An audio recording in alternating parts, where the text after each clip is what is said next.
Once again, my name is Ed Zamora, and I'll be doing today's presentation on the college aid process for the sophomores and juniors out there. So we'll be discussing basically things that you guys should be doing from this point on, ending of junior year, let's call it starting senior year, and kind of things are happening, not just in the financial aid world, but in the admissions world as well. Because good, bad, or indifferent, essentially the two, both financial aid and admissions, have basically become the same thing almost.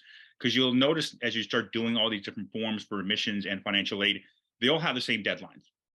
Everything's basically due in October, November, December. So everything kind of falls in the same fall time frame of senior year. So it gets kind of convoluted what you should be doing or not be doing. So today I'm going to try to give you guys an outline of what you should be doing basically from this point on for the junior families out there. Okay. That being said, let's start off with an outline of today's presentation. I'm going to be talking about the college landscape. And when I mean the college landscape, I mean everything going on as far as the competitiveness of the admissions, as well as the competitiveness, unfortunately, nowadays of the financial aid process, as well as the SAT, ACT optional situation, how that's a benefit for some students, but also a hindrance for other students. I will also be discussing, obviously, the financial aid side of this between target schools, safety, and reach schools, who's most generous than others, how to get more money out of all these different colleges, as well as all the different financial aid forms you guys will be filling out, not now, but in the senior year after October 1st, because that's when all forms become available for students and parents to fill out, is October 1st of senior year. So I'll be discussing the basic forms, the Fafsa, the CSS, the state forms, so on and so forth. I'll also be discussing hopefully things you guys can avoid, certain scams and frauds, certain things out there you guys don't need to be paying for essentially, as well as the influence, negative and unfortunately good, somewhat, but more negative, of the social media situation with Snapchat and Facebook and Instagram and everything else out there, TikTok, the benefits, but really more the negatives of those things for your students. Okay.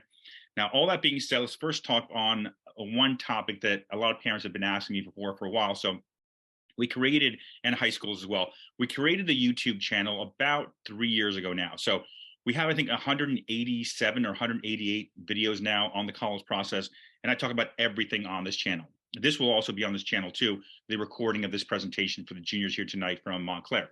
We talk about how to appeal for financial aid to get more aid, what happens if you're divorced or separated, how to step parents get involved in the financial aid process. I also have guides on here about how to fill out the financial aid forms, the new programs here in the state of New Jersey, the Garden Guarantee program for third and fourth year to get more tuition help from the state of New Jersey for grants, as well as the Scarlet Guarantee, which is free tuition or reduced tuition cost as far as Rutgers is concerned. So I have videos about everything college related here on the channel. So the reason I basically bring up the channel about YouTube is it's also attached to our scholarship fund. At our organization here at Principia, we have a scholarship fund. Started 2 years ago. We've already given away, I think, 16 or 17, maybe 18 scholarships so far to senior students going off to college. We're going to be doing the scholarship again this year for the senior parents, and again for you juniors. Next year, 23-24, we'll be giving out even more scholarship money going forward. So if you want to know about our scholarship program, if you just go to YouTube, type my name in, Ed Zamora, you'll get all our videos. Plus, one of the main videos we have is this one right here, the James Russell Memorial Scholarship video. This is a video where we discuss how to apply for our organization's scholarship and how to make your school, obviously here in Montclair, eligible for our scholarship program as well. Now, every year we try to give out more and more and more. So the way the scholarship program works is, if you watch the video, it'll explain to you guys essentially how to apply. But the more videos you guys watch, the more times you guys let the commercials run, basically. That's, by the way, where the funding comes for all this, is the commercials running on the YouTube channel.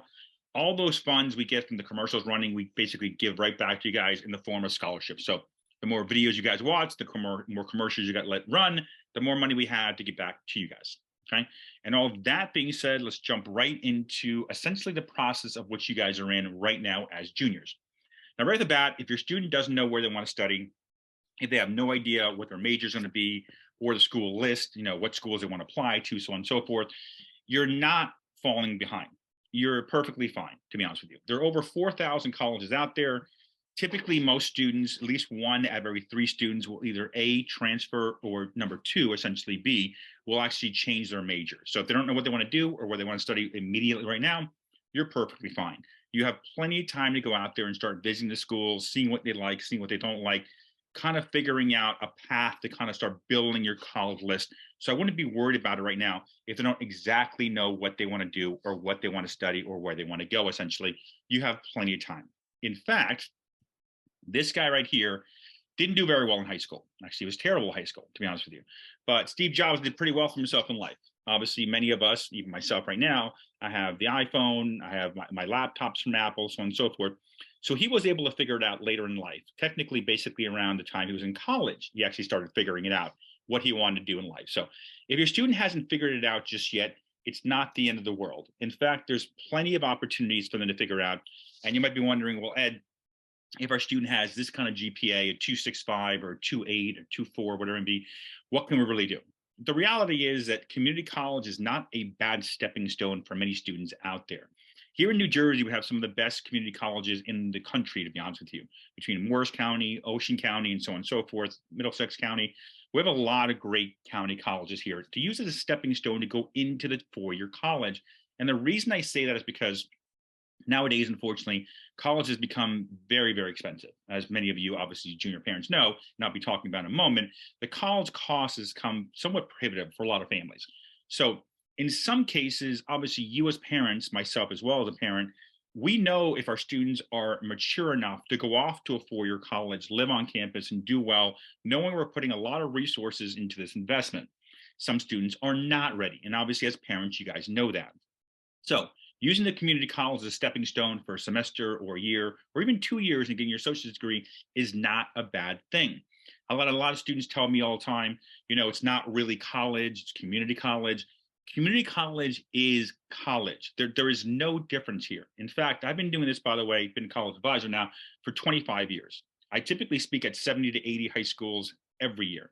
And every time I hear this, it's kind of like a joke to me because I know many students who've gone to community college and they've told me after a semester, after a year, after getting associates, almost across the board, the same thing, that the community college was actually more difficult for them than it was when they went to the four-year college.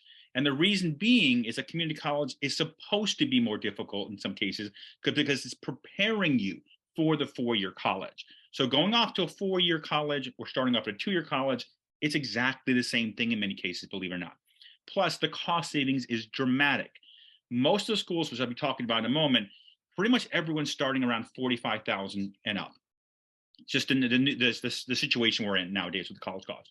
Community college, the whole year, all in, you're looking at like $5,000 or $6,000. So you're looking at a fraction of the cost. This is especially important if your student you believe is not mature enough just yet to get into a four-year college and do what they need to do, or if they don't know what they want to do to begin with, or if college costs are prohibitive, starting at a community college, associate's degree situation, etc., is not a bad idea because if you go to this community college, get your associate's degree after 2 years, when you start the next college, whatever college that can be, and by the way, I have seen myself students get in from our community colleges into schools like Cornell, into schools like Newhouse, Syracuse, Indiana Kelley Business School, Wharton, UPenn. So I've seen high-level schools here from the community college situation. And obviously, after the first 2 years out of the way, and you graduate from the four-year college, the reality is that four-year college degree will not say 2 years here and 2 years somewhere else. It just says a graduate of that college. So just things to think about as you go through this process. Because of the fact that being in the Northeast, and I've dealt with a lot of Northeast high schools, almost all of them, by the way, a lot of people think if you don't go to the top tier schools, your student's not going to be successful or not going to have a great career path, which is really not the way it works. The reality is, as you can see here, I actually put this slide up and I talk about this with all the sophomores and juniors who are looking to build their college list. And I say to them, look, if you don't get into top tier schools, it's not the end of the world. In fact, here we have a list of the Fortune 500 CEOs and the colleges they came from. Now, obviously, Harvard and Stanford have the most Fortune 500 CEOs. But the interesting thing is, if you look at the little bit further down, if you look at Indiana and Rutgers, they're both tied for 11th. 11 CEOs of Fortune 500 companies. They actually have more CEOs than does MIT. So the reality is it's not where your student goes to college in many cases. What it really is and what it boils down to is what they do when they're at that college. If you were to give me a student who went to the Ivy League and just basically graduated like a normal student in the top, let's say 40, 50%, versus a student who went to a tier two below and every summer they did an internship for a high level company and they had their name out there and they had a resume of 4 years of working in that field, that student's going to compete a lot better than the Ivy League kid who just graduated with nothing else on their resume. It's just the reality of the world. It's how it actually works. So if your student doesn't get into the top tier school, it's not the end of the world. They can find a path to success. Is what I'm trying to tell everyone here watching today's video. Which brings us to the starting point. Now, I get many juniors and sophomores parents all the time around now, and right before spring starts, let's call it, and they're wondering, where do we even start? How do we even figure out what colleges we should be looking at? Or if it's even affordable for our family? Or can our students even get into the colleges or even considering? It's very simple. The first place I would always start is from a family, starting off the whole college process, building the list, figuring out the financial aspects and everything else, is right here on collegeboard.org. The benefit of collegeboard.org is right here, you can plug in any school's name in the top right-hand corner. Let's say your student comes home and says, you know what, mom, dad, I'm interested in Pomona, or I'm interested in Harvey Mudd, or I want to look at McGill. And you have no idea what they're talking about. Perfectly fine. Say, that's great, honey. We'll discuss it after dinner. Write the name of the school down, go on to College Board, type your school name at the top right, where you see up there where it says next to signing, where it says search, and it will pop up that school's profile. And here is where your research, not only as a student, but as a parent, can begin. One of the things I've noticed in the 20 plus years I've been doing this is most of the time, the way this is handled, the college process, I mean, is the student takes the wheel on the college list as far as admissions. They apply to all schools they want to, they figure out the right majors, so on and so forth. Is it a reach school, target, or safety? The student handles all that, which is not a bad thing. Then the parent is brought in to figure out the financial side, which doesn't make any sense. It's kind of like you say your student, you turn 17, let's go buy a car. And then they go to the dealership and they get the Ferrari and they bring you in, and now it's time for financing the Ferrari. And you're wondering, whoa, hold on a minute. I didn't agree to the Ferrari, but you kind of did because you told them go to apply whatever college you want to. The reality as a family is you guys should be a unit from the get-go.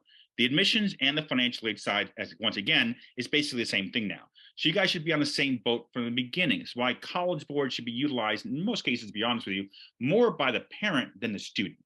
Now, when you log into any school's profile, and I pulled up BU because BU is obviously a popular school here in New Jersey. In this profile here, it shows you everything you need to know. Obviously, down here, right below where it says BU, you can say it says about admissions, academics, cost, and campus life. This right here, if you just take any school your student is looking at and is wondering about, should we apply to, should we not apply to, is it generous, is it not generous? This profile right here, between going to the about, admissions, and academics, you're automatically going to know, is this a reach school, which is more difficult to get into? Is this a target school, which is like a 50-50 chance of getting into? Or is this safety school, we're guaranteed in pretty much? The next part is, do we have the academics available now, or do we need to increase the rigor of our schedule? Do we need more dual credit courses? Do we need more IB courses? Do we need more AP courses? This is going to help you kind of guide yourself in figuring out what you need to do from building a list from an admissions point of view. Also, within those three categories, also brings into consideration merit aid, i.e. scholarship money. If we see our academics, our profile, academically speaking, test scores, etc., are above the average student getting in, that obviously means we're probably in scholarship consideration, which kind of brings the admissions and financial aid a little bit closer together. Obviously, as I said before, they're kind of the same thing right now, unfortunately. And then the next part you want to look at, obviously, as a parent, is the cost factor.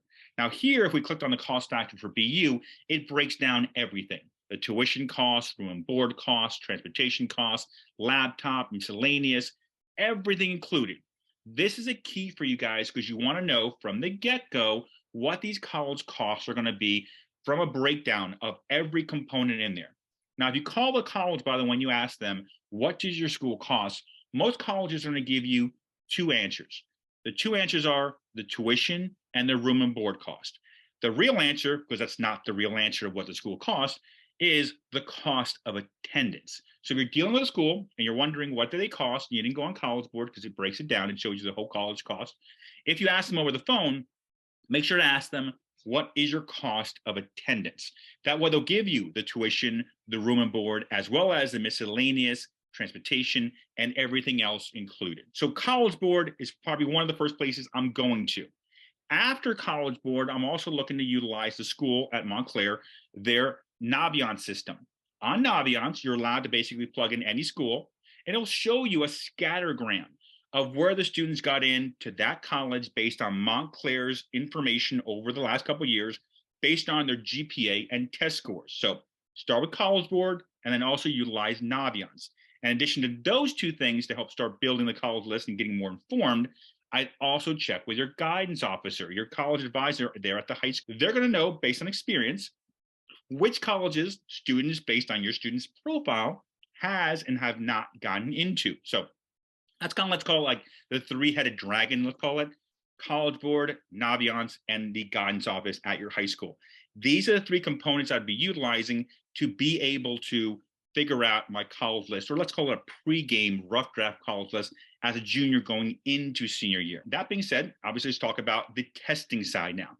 When it comes to the SATs and ACTs, we're in this good and bad situation when it comes to everything here. Let me explain what I mean by the good and bad. When it comes to SAT, ACT optional, this has not just started something that began in the pandemic era, March, April, May of 2020. The SAT, ACT test optional situation has been around for years and years and years and years.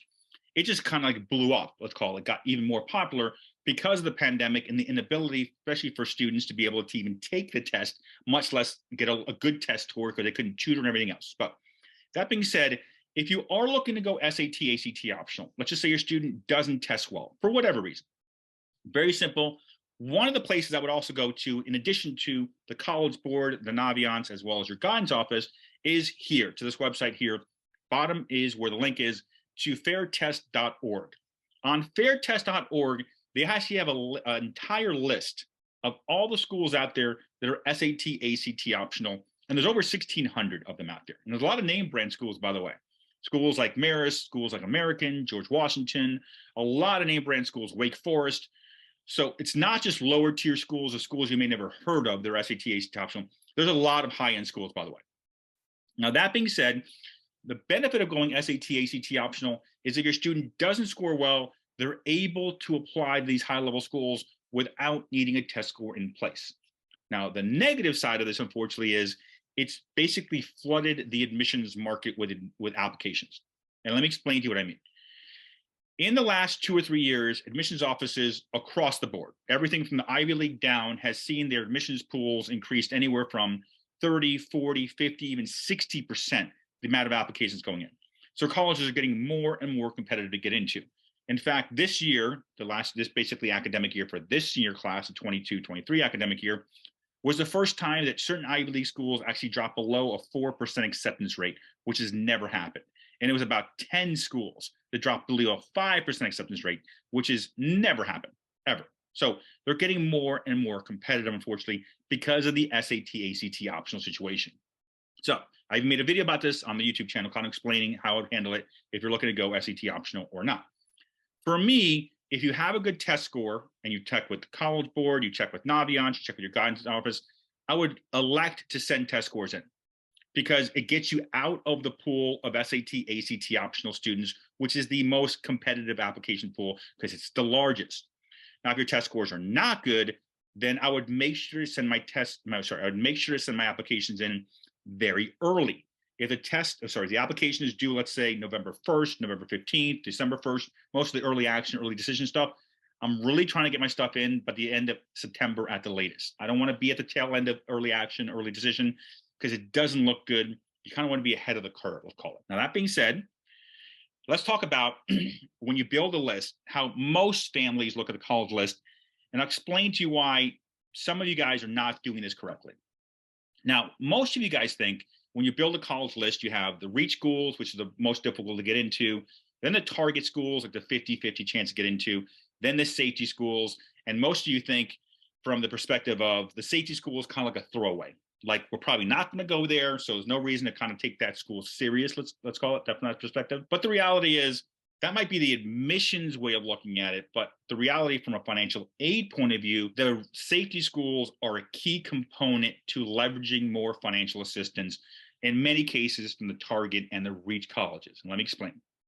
A safety school basically means you have like a 90+% chance of getting in, okay? Now, when you're building your college list, most families' college list, by the way, is between 8 to 12 schools. That's like the norm. So you have, let's say, 4 or so reach schools, 4 or so target schools, then 1 or 2 safety schools. Now, the benefit of the safety schools, since you're definitely going to get in, is they're very willing in those cases, since they want your student to go there because they're academically a sound student, they're going to entice you guys with scholarship money. Now, when it comes to scholarship money, the safety schools are key in figuring out which safety schools have what we want: location, academics, major, etc., and which one of those offer the highest scholarship potential.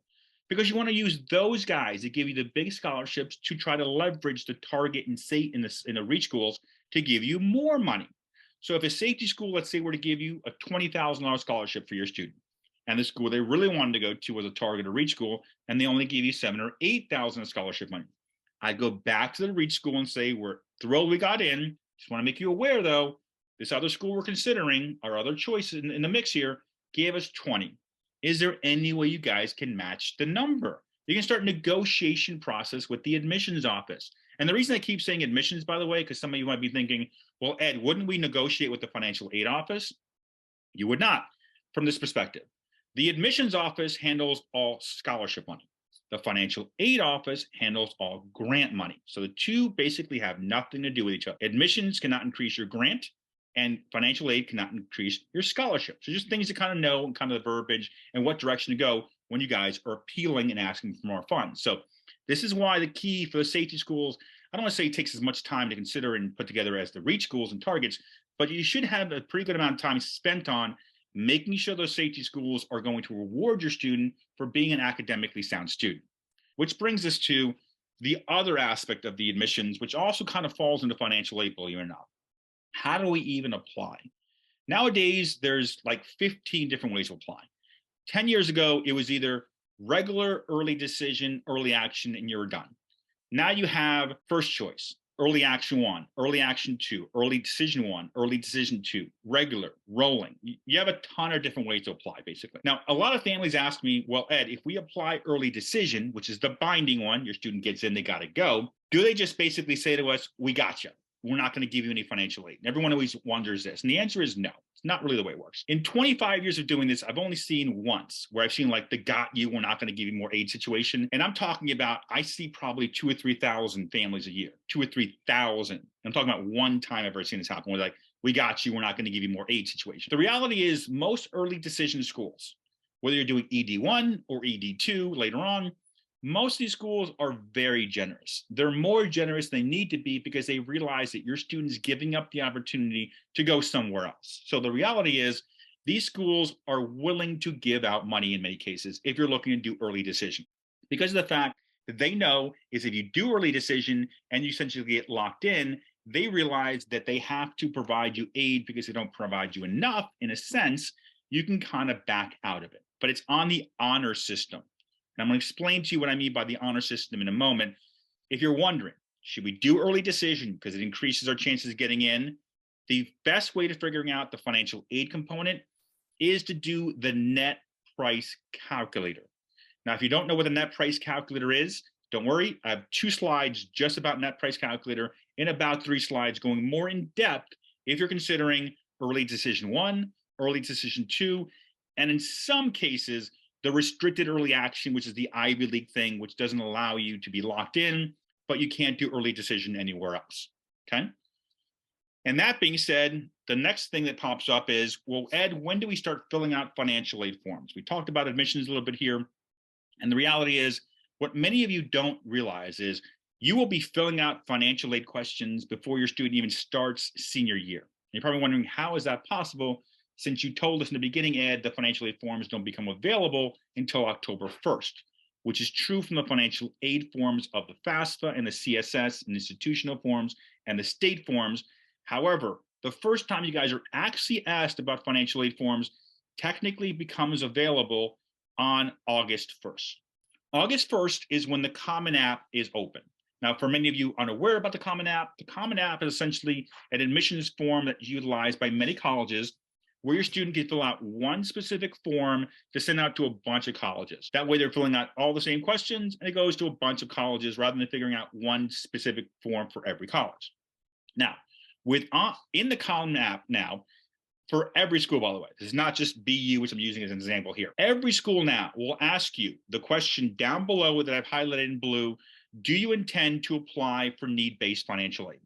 And I get a lot of parents asking me, Ed, why is the admissions office asking us if we're applying for need-based aid? The reality is it's a standard question now. So you don't know who's using it against you and who doesn't care. Good, bad, or indifferent, it's the Common App, the Coalition, Rutgers application. They all ask this question, by the way. So it's not just Common App. When it comes to this question, if you want to know specifically, does the college we're considering, are they looking at us from the financial consideration to accept a student? Very simple way to find out.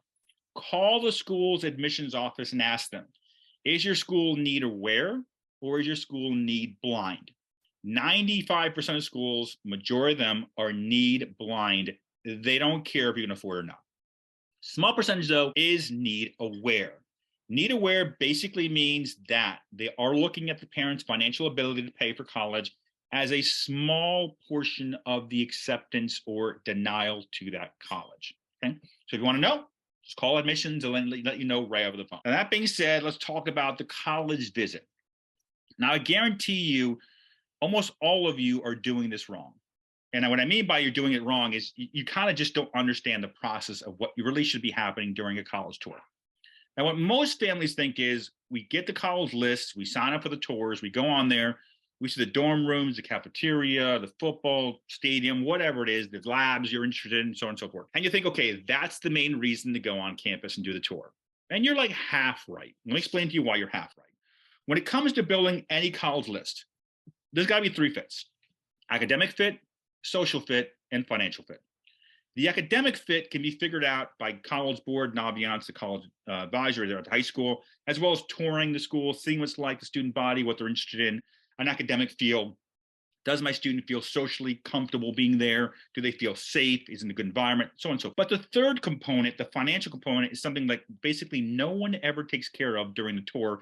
And to me, it makes absolutely no sense. From this point of view, when you sign up to do a tour at the college, almost always they give you the opportunity to sit down with an admissions rep and a financial aid rep. And very few people come prepared for these meetings. And let me explain to you what you need to have to be prepared. If you call and they say, yes, on the tour, you'll be able to see an admissions and financial aid officer, here are the items you have to bring with you. Number one, a copy of the student's unofficial transcript. Number two, a copy of their resume. If they don't have a resume, put one together. The activities, community service, volunteer work, work experience, honors, achievements, just throw it all on there. And then number three, you also want to have with you a copy of the student's test, any test, SAT, ACT, PSATs. If you're going to do diagnostic tests from an SAT prep, get that test number. And then number four, a copy of that school's net price calculator. And this is what you do. You go and sit down with the admissions officer first. With the admissions officer, very simple. Here's our transcript. Here's our test scores. Here's our resume. What do you think about us doing early decision? What do you think about us doing early action? Do you think restricted early action is a good idea? Do you think we should send our test scores in? Do you think we shouldn't send our test scores in? This is the person reviewing your application before you even send in the application. You know this person's going to give you all the right information. They'll say things to you like, you have a 28 ACT score, pretty good score, but our average SAT score here is 33. Probably means don't send in your SAT score. Or typically an early decision student that we have here coming in that we've accepted has taken at least 6 or 7 AP dual credit courses or IBs. You're looking at your schedule and you have 2. Probably means add more to your rigor. Also, you can even ask them while you're there, are we scholarship eligible? They see all your academic information. They can tell you right there and there, the admissions office can start bringing down the cost for you guys. And if they say, yes, you are scholarship eligible, next question I'm asking is, can we get more? If they say you're going to get 10, well, our student has a 3.2 GPA. If they get to a 3.5, will you give us 17, 18? Will we get 20,000? If we go from a 28 ACT to a 30, do we go up? If we go from an 1100 SAT to a 1400, do we get more? These are the questions to ask admissions. How to apply? What makes sense? Are we a strong candidate?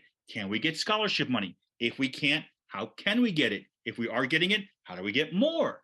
Then you go to the financial aid people and you show them the net price calculator and you ask them, is this correct? Your school is saying you guys cost 80 grand and you're going to give us 40,000 in grant money. Is this correct?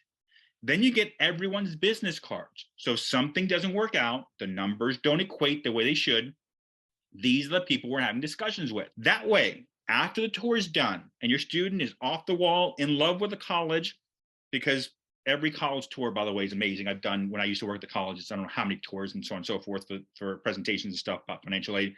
So everything on the college campus is cleaned up and so on and so forth. Looks amazing. There's unicorns and rainbows and all kinds of stuff. Okay.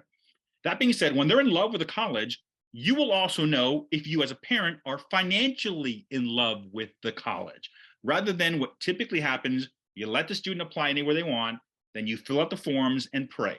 And I went to Catholic school and it didn't work for me. So it's probably not going to work for you. The goal here is figuring out the college list together that makes sense from an academic point of view, a social point of view, and of course, the financial point of view. And that can be done during the college tour, or at least more information can be gathered when you're on the tour. Okay. That being said, let's talk about cost. College costs are not going down. For junior families, you'll be the first academic class, the 23, 24 senior class that you guys are going into, the juniors here. This will actually going to see schools breaking $90,000, believe it or not. There's going to be schools now next year that cost $90,000 or more, unfortunately. The reality is nowadays, good, bad, and different. And a lot of parents ask me from the New York, Connecticut, New Jersey area where I do a lot of high schools, what's the average cost for us? The reality is for Northeast, the average cost for most families is right around that 40 to 45 grand. That's what you guys are typically paying, regardless of the school name, by the way, whether you're staying in state or out of state, 40 to 45 grand all in, typically where you guys are falling into. Now, that basically means if you get to school that's under 40,000, you're kind of winning the game, it's called. If you're over 40,000, you're kind of paying more than you typically need to in some cases. That being said, let's talk about specific college costs. Now, you can see here a lot of schools, top tier, second tier schools, and so on and so forth, and everything across the board, they're all in the $80,000 range on the higher end schools nowadays, unfortunately. And you're probably wondering, you're probably sitting there thinking, how can we afford this? This is crazy. Schools costing $80,000 or more. How did it get to this point? Is it an inflation issue? It's not an inflation issue, by the way, believe it or not. This has been going on for decades and decades. And believe me, I've been doing this close to 30 years. So the reality is colleges are not going to lower the price. People keep saying they're going to lower it. I've been through the dot-com boost bomb situation. I was through the 2008 housing crisis, the NASDAQ crisis, now the pandemic and everything else that happened 2 years ago. The prices just don't go down. It's just, they have so much demand, the prices just do not go down. But the reality is the schools I have on here, most of the time, believe it or not, these schools here are actually very generous. I've been one thinking, it costs 80,000, 85, 87, what do you mean by generous? The reality is these schools I see on the chart here, specifically the George Washington's, Columbia's, Notre Dame's, et cetera, these guys, in most cases, the students attending these schools pay less than half the sticker price. So one of the first things I tell parents, whether sophomores or juniors or entering senior year, never look at the sticker price and assume you can't afford it. You got to do the homework.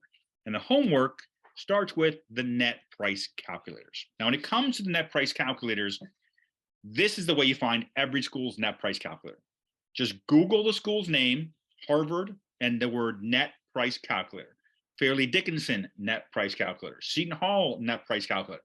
They all now have net price calculators, by the way. Now, the benefit of the net price calculator is you get to play with the numbers. So it's not just like a one-year thing. You should be considering this as 2 or 3 years in the future from this perspective. On the school's net price calculator, and by the way, they only ask you like 15, 20 questions. They're very easy to work with. You can plug in your income, your assets, your students' income and assets. So you can start figuring out, okay, next year, so we're going to get the 22 taxes done soon. And for juniors, by the way, you guys will be using your 22 taxes to fill out your financial aid forms starting after October 1st. So since we kind of know what our 22 tax numbers are, because we already got our W-2s and everything else coming in, we can do these now and figure out, are the colleges we're looking at for our freshman year, 2 years from now, essentially, are they going to be generous to us or not? We can also start figuring out, since we're in 2023 now, based on our income and salary and so on and so forth, what would happen if I took on a part-time job? What if I didn't take on a part-time job? What if my income went down? What if my students started working over the summer? What if they didn't work over the summer? Things you can do with these are project what your costs will be for freshman and sophomore year, to be honest with you. So these are keys, not just from a 1 year time frame, but for multiple year time frames, or to help you figure out what happens if we're getting an inheritance coming in What do we do with that money? If we pay down the house, will it affect the student's financial aid? If we put it in the market, will it affect the student's financial aid? If we bought a rental, all these things you're considering doing can be done with this and give you a 2-year time frame of how to look at a school from a financial point of view. These are keys for all of you guys out there, by the way. I even did one for you guys just to give you a perspective of how easy they are. I just Googled Harvard net price calculator, and essentially what happened was Harvard, I think, asked me like 18 questions right to the point. They basically say student's name, their age, people in the household, okay, right to what do the parents make? And what I did was I put into Harvard's net price calculator that we're a family of 4, one student going off to college, we as parents making $100,000, and we have $50,000 in savings, checking, investments, just any kind of investment vehicle whatsoever outside of retirement. Harvard came back and said, if you do attend our college, our cost is almost $80,000. Next year will be over $80,000, by the way. And we will be giving you $66,000 in grant money. Free money, you don't got to pay back.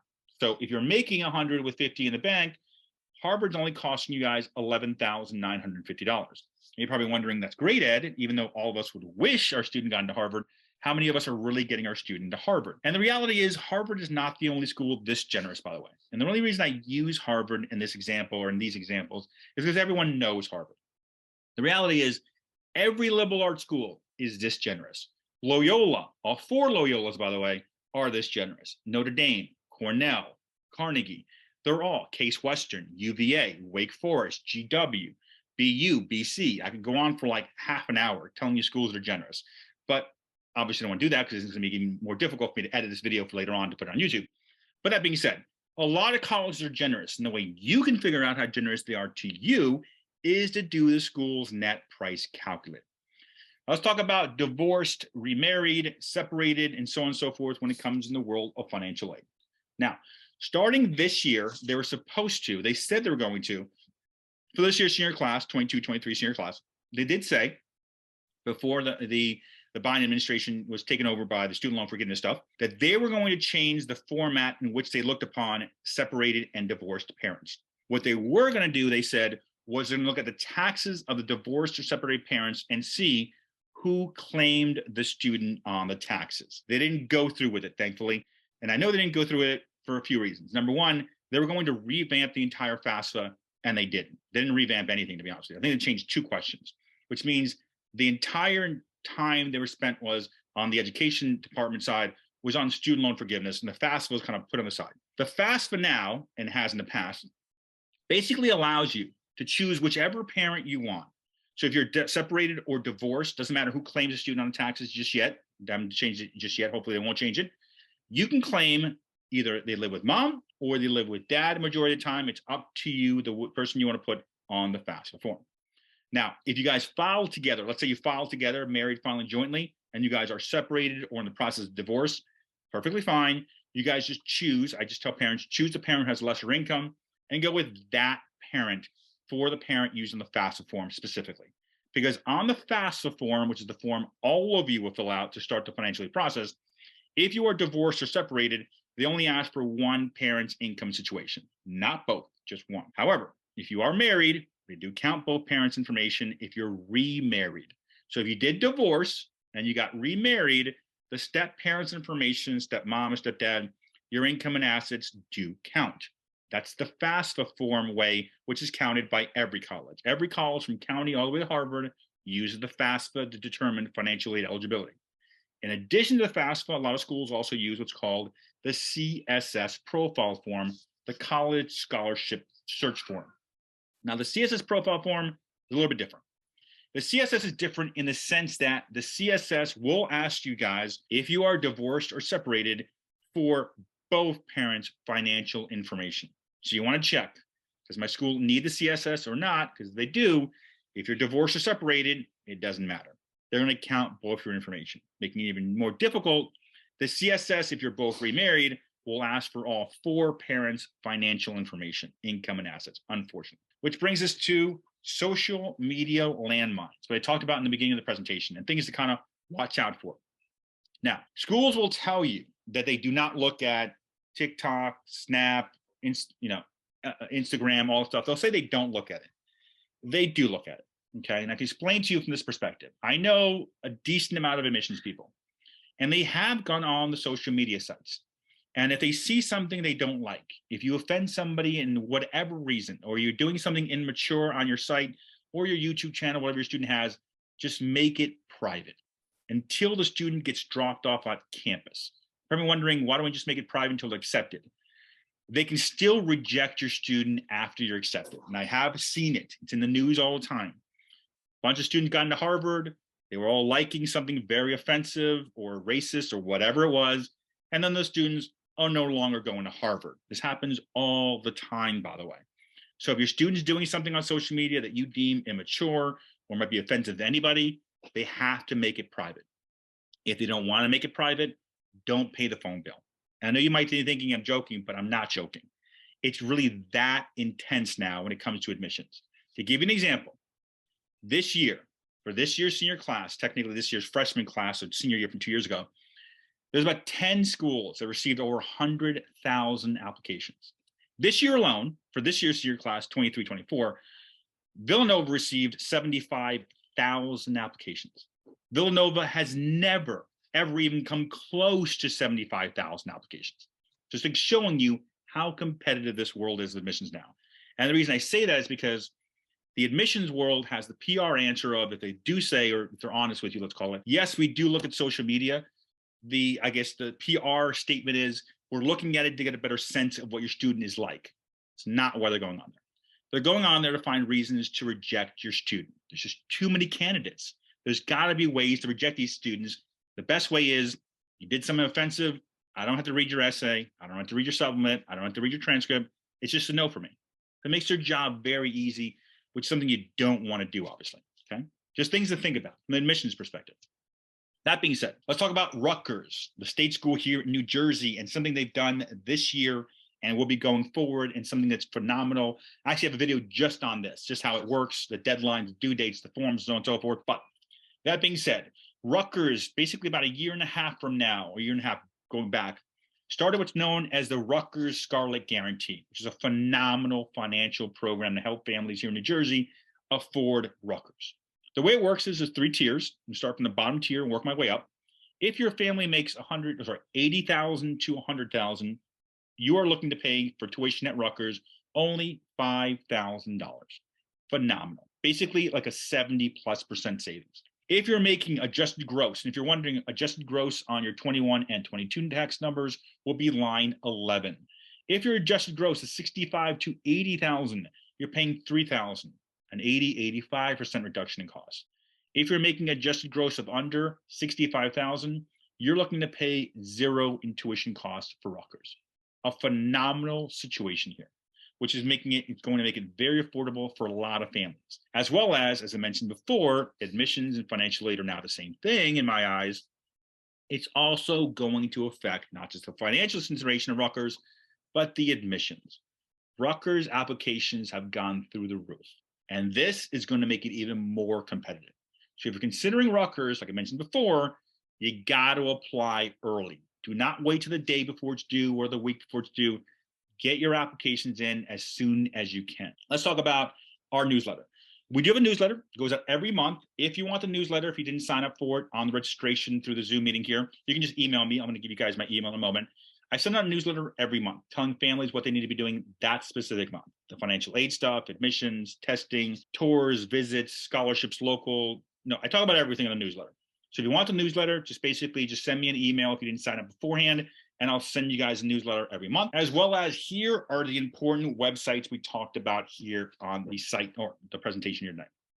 We talked about, obviously, the FAFSA form as being one of the first forms you'll be filling out in senior year, but not yet. Nothing will be done with the FAFSA form just yet.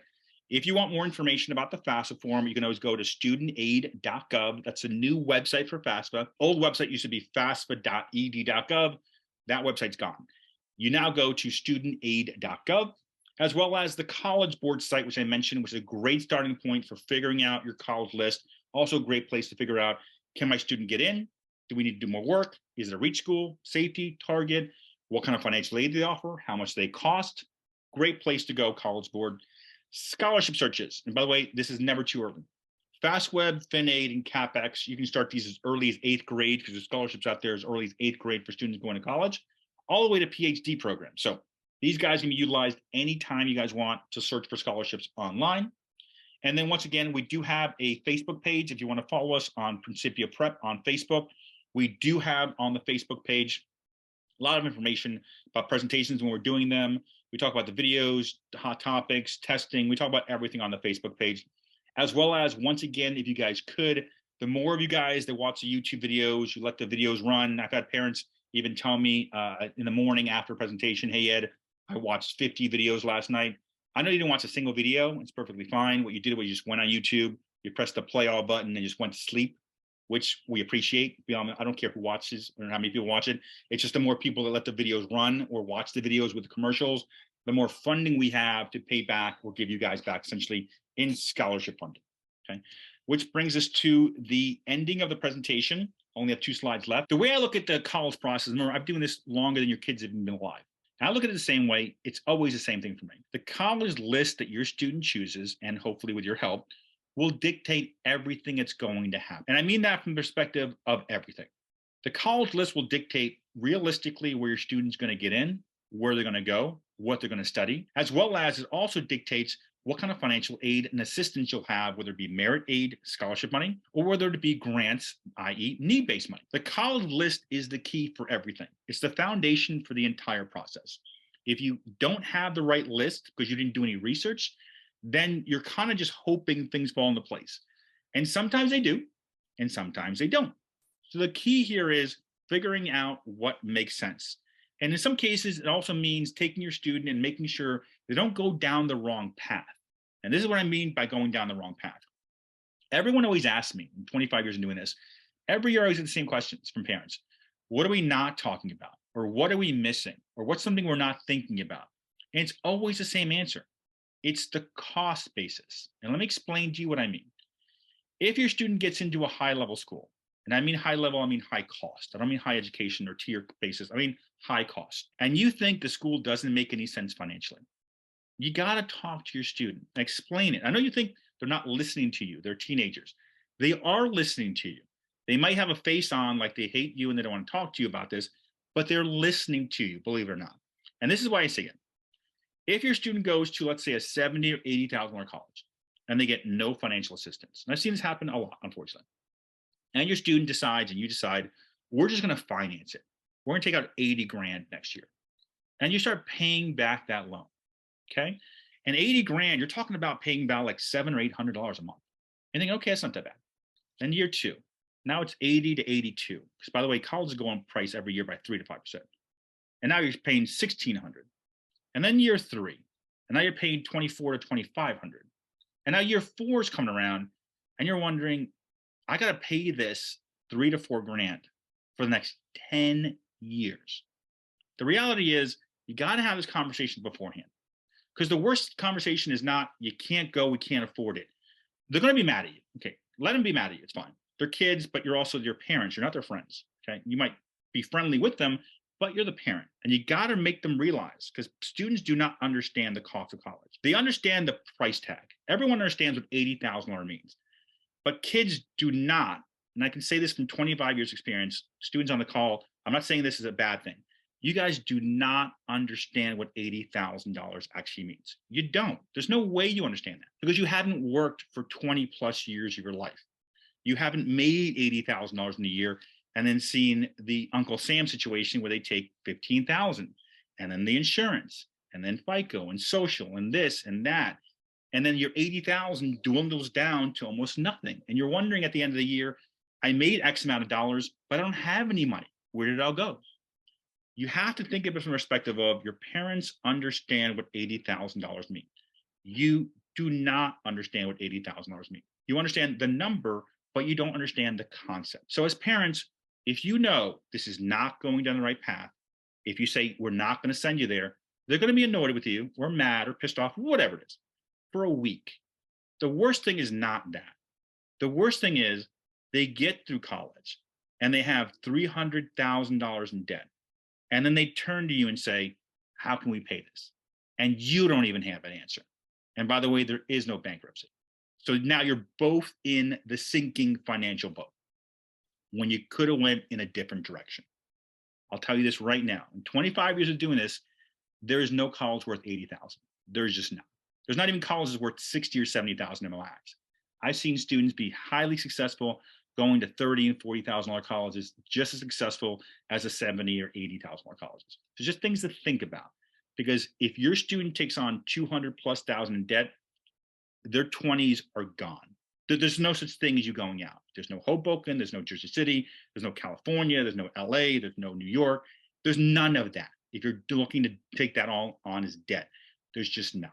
So just things to think about. If you have questions or if you need help of any kind, or if you want to email me for the presentation or the newsletter, here is my contact information.